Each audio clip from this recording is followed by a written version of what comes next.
हरे कृष्णा। जय श्री हरि। ओम नमः शिवाय। प्रिय भक्तजनों, बृहस्पतिवार के दिन आप बृहस्पति देव की बड़ी ही दुर्लभ कथा सुनेंगे। इस कथा को सुनने से भक्तों की सभी मनोकामनाएं भगवान बृहस्पति देव की कृपा से पूर्ण हो जाती है। तो आइए बड़ी ही श्रद्धा और प्रसन्नचित्त मन से इस कथा को सुनते हैं। भारतवर्ष में एक प्रतापी और दानी राजा राज्य करता था। वह नित्य गरीबों और ब्राह्मणों की सेवा करता था। यह बात उसकी रानी को अच्छी नहीं लगती थी कि वह ना ही गरीबों को दान देती, ना ही भगवान का पूजन करती थी और राजा को भी दान देने से मना किया करती थी। एक दिन राजा शिकार खेलने वन को गए हुए थे, तो रानी महल में अकेली थी। उसी समय बृहस्पति देव साधु के वेश में राजा के महल में भिक्षा लेने के लिए गए और भिक्षा मांगा तो रानी ने भिक्षा देने से इनकार कर दिया और कहा, हे साधु महाराज, मैं तो दान पुण्य से तंग आ गई हूँ। मेरा पति सारा धन लुटाते रहते हैं। मेरी इच्छा है कि हमारा धन नष्ट हो जाए, फिर ना रहेगा बांस ना बाजेगी बांसुरी। साधु ने कहा,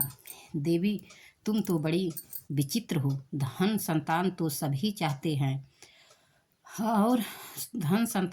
चाहते हैं, पुत्र और लक्ष्मी तो पापी के घर भी होने चाहिए। यदि तुम्हारे पास अधिक धन है तो भूखों को भोजन दो, प्यासों के लिए पानी कुआं बनवाओ, मुसाफिरों के लिए धर्मशालाएं खुलवाओ।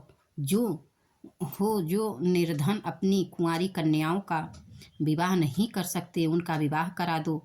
ऐसे और कई काम हैं जिनके करने से तुम्हारा यश लोक और परलोक में परंतु रानी पर उपदेश का कोई प्रभाव नहीं पड़ा। वह बोली, महाराज आप मुझे कुछ ना समझाए, मैं ऐसा धन नहीं चाहती जो हर जगह बांटती फिरूं। साधु ने उत्तर दिया, यदि तुम्हारी ऐसी इच्छा है तो तथास्तु। तुम ऐसा करना कि बृहस्पतिवार को घर लीप कर पीली मिट्टी से अपना सिर धोकर स्नान करना, मिट्टी चढ़ाकर कपड़े धोना। ऐसा करने से आपका सारा धन नष्ट हो जाएगा। इतना कहकर वह साधु महाराज वहाँ से आलोक हो गए, अंतर्ध्यान हो गए और साधु के अनुसार कई बातों को पूरा करते हुए रानी को केवल 3 बृहस्पतिवार ही बीते थे कि उसकी समस्त धन संपत्ति नष्ट हो गई। भोजन के लिए राजा का परिवार तरसने लगा।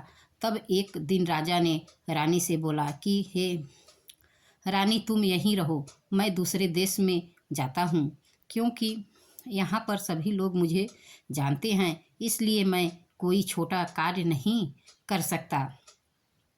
ऐसा कहकर राजा परदेश चला गया। वहाँ वह जंगल से लकड़ी काट कर लाता और शहर में बेचता था। इस तरह वह अपना जीवन व्यतीत करने लगा। इधर राजा के परदेश जाते ही रानी और दासी दुखी रहने लगी। एक बार जब रानी और दासी को 7 दिन तक बिना भोजन के रहना पड़ा तो रानी ने अपनी दासी से कहा, हे दासी, पास ही के नगर में मेरी बहन रहती है, वह बड़ी धनवान है, तू उसके पास जा और कुछ लेकर आती तो थोड़ा बहुत गुजारा बसर हो सके। रानी की दासी की बहन के पास गई। उस दिन गुरुवार था और रानी की बहन उस समय बृहस्पतिवार व्रत की कथा सुन रही थी। दासी ने रानी की बहन को रानी का संदेश दिया, लेकिन रानी की बड़ी बहन ने कोई उत्तर नहीं दिया। जब दासी को रानी की बहन से कोई उत्तर नहीं मिला तो वह बहुत दुखी हुई और उसे क्रोध भी आया। दासी ने वापस आकर रानी को सारी बात बता दी। सुनकर रानी ने अपने भाग्य को कोसा और उधर रानी की बहन ने सोचा कि मेरी बहन की दासी आई थी परंतु मैं उससे नहीं बोली, इससे वह बहुत दुखी हुई होगी। तो कथा सुनकर और पूजन कर कर समाप्त करके वह अपनी बहन के घर आई और कहने लगी, हे बहन, मैं बृहस्पतिवार का व्रत कर रही थी, तुम्हारी दासी मेरे घर आई थी, परंतु जब तक कथा होती है तब तक ना तो उठते हैं और ना ही बोलते हैं, इसलिए मैं नहीं बोली।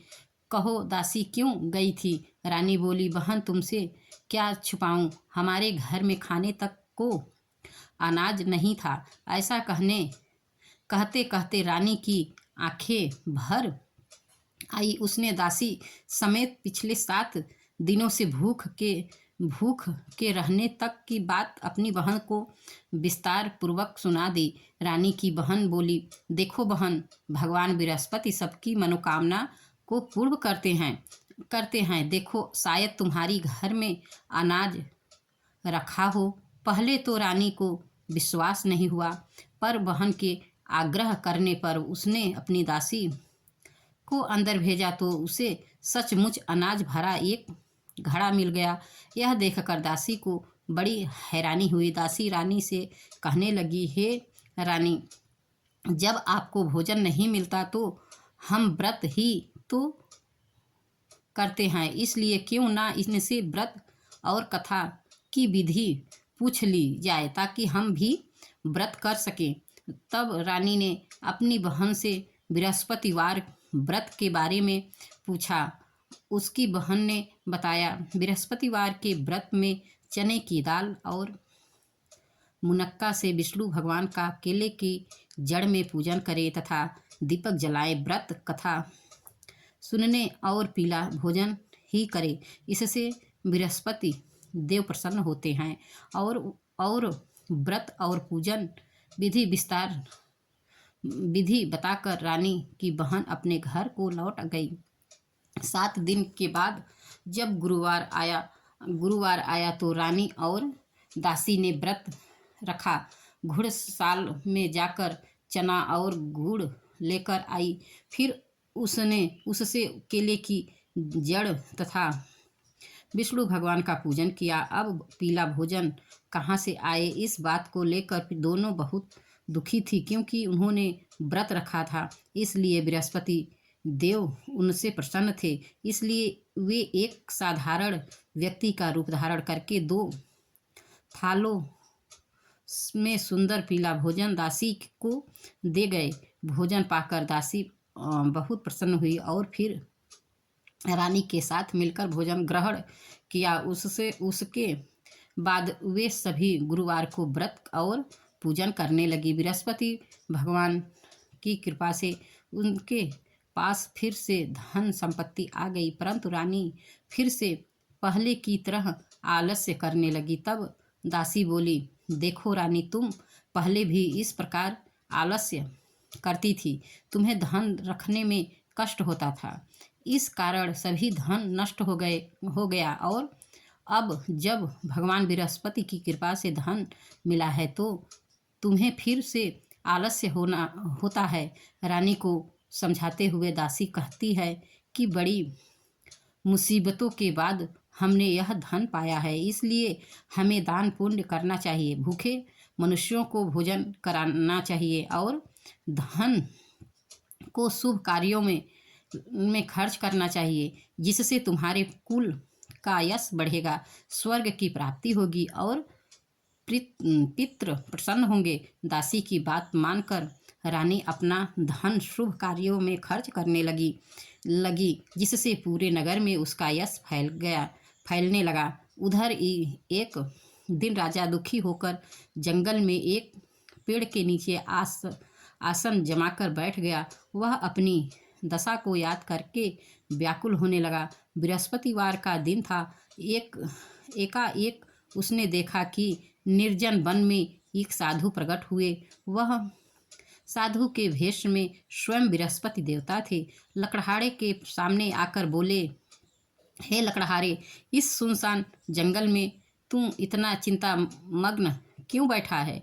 लकड़हारे ने दोनों हाथ जोड़कर प्रणाम किया और उत्तर दिया, महात्मा जी, आप सब कुछ जानते हैं, मैं क्या कहूँ? यह कहकर रोने लगा और साधु को अपनी आत्मकथा सुनाई। महात्मा